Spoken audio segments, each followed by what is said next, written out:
यहाँ पर बढ़ा है। तो एक के बाद एक ये अपडेट आ रहे हैं जो हम लगातार आप तक यहाँ पर पहुंचा रहे हैं। अब यूपी पुलिस का ये कहना है क्योंकि यूपी में ये मामला नहीं है इसलिए वो इनसे पूछताछ नहीं करेंगे सोनम से, और यहाँ पर शिलांग पुलिस को सौंप दिया जाएगा क्योंकि वो इस मामले की जांच कर रही है। और अब इंतजार इस बात का है कि शिलांग पुलिस गाजीपुर यहाँ पर पहुंचे और सोनम को वो वहां से लेकर जाएंगे। तो ये बड़े अपडेट हैं यहाँ पर।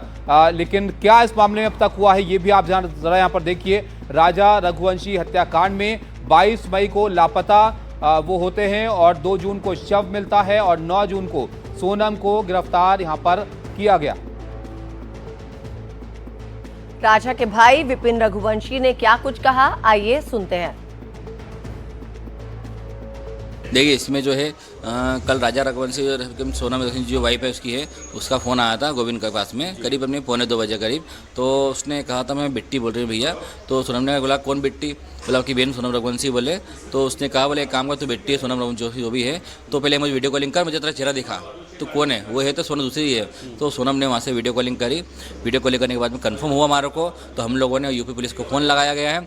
यूपी पुलिस वहाँ पे आई और फिर सोनम को लेके गई वहाँ पे, और वहाँ पे जाकर थाने में बैठी बाकायदा। इसमें कोई गिरफ्तारी पुलिस के द्वारा नहीं की गई थी और ना ही पुलिस ने सोनम ने सिलेंडर किया है। ये सारी चीज़ झूठी इसमें है, ये अफवाह फैलाई जा रही है। और इसमें डीजीपी साहब जो कह रहा है इसके अंदर है तो सोनम रघुवंशी जो इसमें हत्यारी है। तो हम लोग कह रहे हैं अभी सोनम रघुवंशी मिली नहीं है वहाँ पे है, और ये 4 हत्यारे जो है इन चारों से भी बातें सारी क्लियर हो नहीं पाई है। ये चारों लोग जब तक यहाँ पे सोनम के सामने नहीं बोल पाएंगे तब तक हम लोग इसको चीज़ों को मानने राजी नहीं। देखिए अभी यूपी पुलिस जो है वहाँ सोनम है और 3 आरोपी जो है वो एमपी इंदौर में हैं।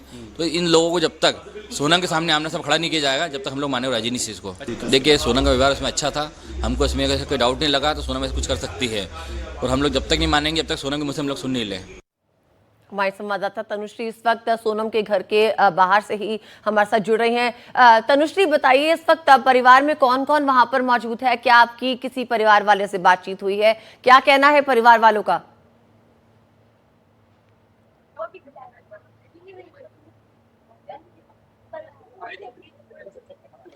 तनुश्री आप सुन पा रहे हैं हमें? तनुश्री से संपर्क शायद ठीक से नहीं हो पाया, दोबारा कोशिश करेंगे उनसे संपर्क साधने की। पंकज भी हमारे साथ हैं। पंकज जरा आप बताइए, अब इंतजार है कि मेघालय पुलिस वहां पर पहुंचे और वो सोनम को यहां पर ले, फिलहाल वहां पर क्या कुछ चल रहा है? देखिए यूपी पुलिस से जो जानकारी मिली है और पूरी कहानी जो तस्वीर है वो साफ हो गई है कि किस तरीके से सोनम वहाँ काशी ढाबे पे नंदगंज इलाके में मिली। फिर उसने अपने घर वालों को फ़ोन किया, उसके बाद डायल 100 को ढाबे वाले ने सूचना दी, पुलिस वहाँ पर पहुँची, फिर घर वालों से बात कराई गई, वीडियो कॉल हुआ, ये पता लगा कि वो सोनम रघुवंशी ही है। और उसके बाद उसने ये बताया कि उसकी मतलब तबीयत ठीक नहीं है, उसे हल्का सा बुखार भी है और उसे उल्टी भी आ रही है। उसे मेडिकल कॉलेज ले जाया गया जहाँ उसका मेडिकल परीक्षण हुआ, उसे दवा दी गई, अभी 1 स्टॉप सेंटर पर है। यूपी पुलिस के जो डीजीपी हैं राजीव कृष्णा, उनसे जो बातचीत हुई तो उन्होंने कहा कि यूपी पुलिस का इसमें बहुत बड़ा रोल नहीं है, वो एक फैसिलिटेटर की तरह काम कर रही है। मेघालय पुलिस और इंदौर पुलिस जब आ जाएगी, चूंकि मेघालय पुलिस इस पूरे मामले की जांच कर रही है जिसमें राजा रघुवंशी की हत्या हुई है, ये आरोप लग रहे हैं सोनम पर और उसके साथियों पर, तो वो कह रही है कि हम इस मामले में कुछ नहीं करेंगे। जब एक बार मेघालय पुलिस और इंदौर पुलिस आ जाएगी, मेघालय पुलिस जो इसकी जांच करी उसको सुपुर्द कर दिया जाएगी और वही सोनम रघुवंशी से पूछताछ करेगी कि कैसे क्या ये पूरा मामला हुआ। 16 दिनों 17 दिनों के बाद में सोनम रघुवंशी कैसे गाजीपुर के एक ढाबे तक पहुंच जाती है, और फिर ये जो कहा जा रहा है कि उसने घर वालों से संपर्क किया और फिर बाद में पुलिस वहां पहुंची। अच्छा, एक और बात यहां पर बताइए, अब से थोड़ी देर पहले अमिताभ यश जी से बात हो रही थी तो वो कह रहे थे कि उनके पास इस बात की जानकारी नहीं, कोई और गिरफ्तारी भी यहां पर हुई है, तो एक और गिरफ्तारी हुई है वहां पर सोनम के साथ? देखिए मेरी जितने भी लोगों से बात हुई, गाजीपुर के एसपी हैं, उसके बाद वाराणसी के डीआईजी, वाराणसी के एडीजी, जितनी पुलिस अफसरों से बातचीत हुई है, किसी और गिरफ्तारी की बात अभी तक सामने नहीं आई है। सिर्फ सोनम की बरामदगी जो है वो यूपी पुलिस के जरिए हुई है, बस इतनी सी जानकारी दी गई है। किसी और की गिरफ्तारी की अभी तक कोई आधिकारिक रूप से जानकारी यूपी पुलिस की तरफ से नहीं आई है। और पंकज, जो व्यक्ति जो संदिग्ध लापता है जिसके बारे में बताया जा रहा है, क्या ये पता चल पाया है वो कौन है?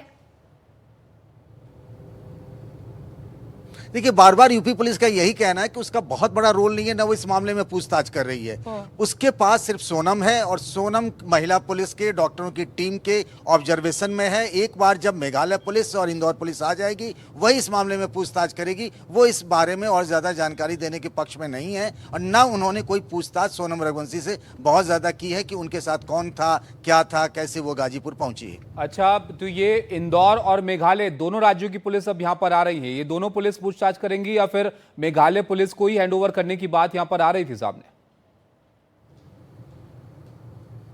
जो मुझे जो बताया गया आधिकारिक रूप से, चूंकि मेघालय पुलिस इस पूरे मामले की जांच कर रही है, इसीलिए सोनम को मेघालय पुलिस को सुपुर्द किया जाएगा। लेकिन ये बताया गया है कि इंदौर पुलिस भी आ रही है और मेघालय पुलिस आ रही है। दोनों पुलिस फोर्स की एक टीम जो है वो गाजीपुर दोपहर तक पहुंच जाएगी, ऐसा बताया गया है। तो पंकज, आगे जांच प्रक्रिया की रूपरेखा किस तरह से रहने वाली है?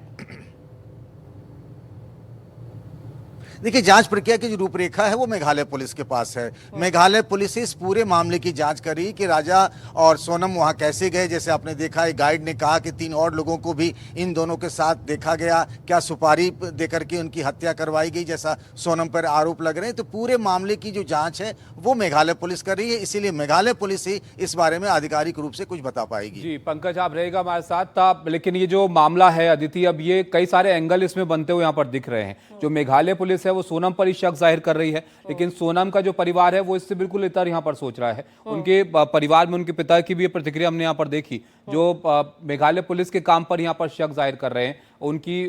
उनका क्या कहना था वो आप देखिए जरा। शादी सहमति से हुई थी, दोनों परिवार की सहमति से हुई थी, दोनों के बच्चन की सहमति से शादी हुई थी। वहाँ की जो सरकार है वो स्टार्टिंग से पहले दिन से ही गलत बोल रही है, झूठ बोल रही है वो। अच्छा। हाँ, अब ये वहाँ की सरकार को पहले से बताना चाहिए ना ये कहाँ के हैं कहाँ के नहीं है।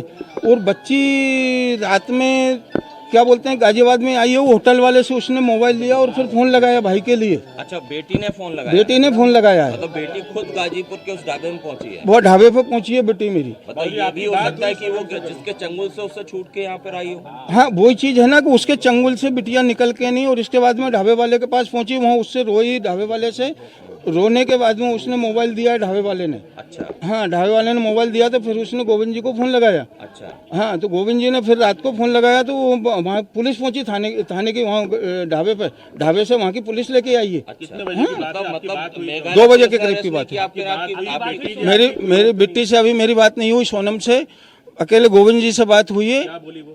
गोविंद ने बोला कि वहाँ छोरी रो रही थी, सोनम मिल गई है पापा, और अब कोई बात नहीं है टेंशन की, और मैं वहाँ जा रही हूँ। तो वो वहाँ से फ्लैट से निकल गया है। क्यों आया? वो गलत दावा कर रहे हैं। अच्छा। वो लोग बिल्कुल 100% गलत दावा कर रहे हैं। वो लोग निराधार झूठ बोल रही है, क्योंकि वहाँ की पुलिस फंस रही है उस मामले में, इसलिए वो लोग ये दावा उल्टा दावा कर रहे हैं। मेरी अपील यही है अमित शाह जी से कि वहाँ CBI की जाँच होना चाहिए, पुलिस वाले की भी जाँच होना चाहिए, पूरे थाने की जाँच होगी, पूरा थाना अंदर जाएगा वहाँ पे।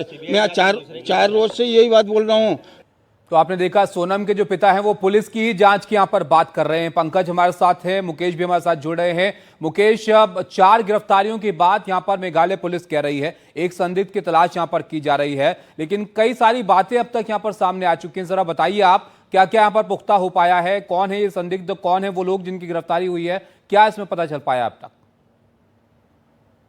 देखिए, जो 3 लोग अभी अरेस्ट हुए हैं उनमें 2 लड़के जो है इंदौर के रहने वाले हैं और एक लड़का यूपी का है। जानकारी मिली है कि जो 2 लड़के इंदौर के रहने वाले हैं वो सोनम के जानकार हैं, जिसमें एक लड़का जो है वो सोनम का काफी करीबी है, ये भी जानकारी मिली है। और हत्याकांड में ये दोनों लड़के जो है वो शामिल थे, ये जानकारी मिली है। अब जो पूरा प्रोसेस है बेसिकली इस पूरे मामले की जांच जो है वो मेघालय पुलिस कर रही है, और मेघालय पुलिस ही मेघालय में ही जो राजा रघुवंशी थे उनका शव बरामद हुआ था। तो हत्याकांड की जांच को लेकर अगर सोनम इस केस में आरोपी है, मास्टरमाइंड है, तो मेघालय पुलिस बहुत जल्दी ही गाजीपुर आने वाली है। गाजीपुर आने के बाद वो सोनम को कोर्ट में पेश करेगी, ट्रांजिट रिमांड पर लेगी, और ट्रांजिट रिमांड पर लेकर उसको मेघालय जाएगी और मेघालय ले जाकर वहां के लोकल कोर्ट में पेश करेगी। लोकल कोर्ट में पेश करने के दौरान वो सोनम की रिमांड मांगेगी, और रिमांड के दौरान फिर आगे की जांच होगी और सोनम से पूछताछ होगी कि आखिर इस पूरे हत्याकांड के पीछे वजह क्या है, उसकी क्या भूमिका है, जो लड़के अरेस्ट हुए हैं उससे उसका किस तरह कनेक्शन है। ये सारी जानकारी जो है जब मेघालय पुलिस सोनम को रिमांड पर लेगी तब निकलकर सामने जी आएगी। मुकेश, लेकिन ठीक है, आपके भले पास पुलिस हम और अपडेट्स के लिए लौटेंगे। फिलहाल इस बड़ी खबर पर आप अपनी नजर बनाए रखें, हम आपसे लगातार अपडेट्स लेते रहेंगे। पंकज भी हमारे साथ जुड़े हुए थे। पंकज, आपके पास भी अपडेट्स के लिए लौटेंगे। फिलहाल यहाँ पर हम रुक रहे हैं एक छोटे से ब्रेक के लिए, आप बने रहिए हमारे साथ।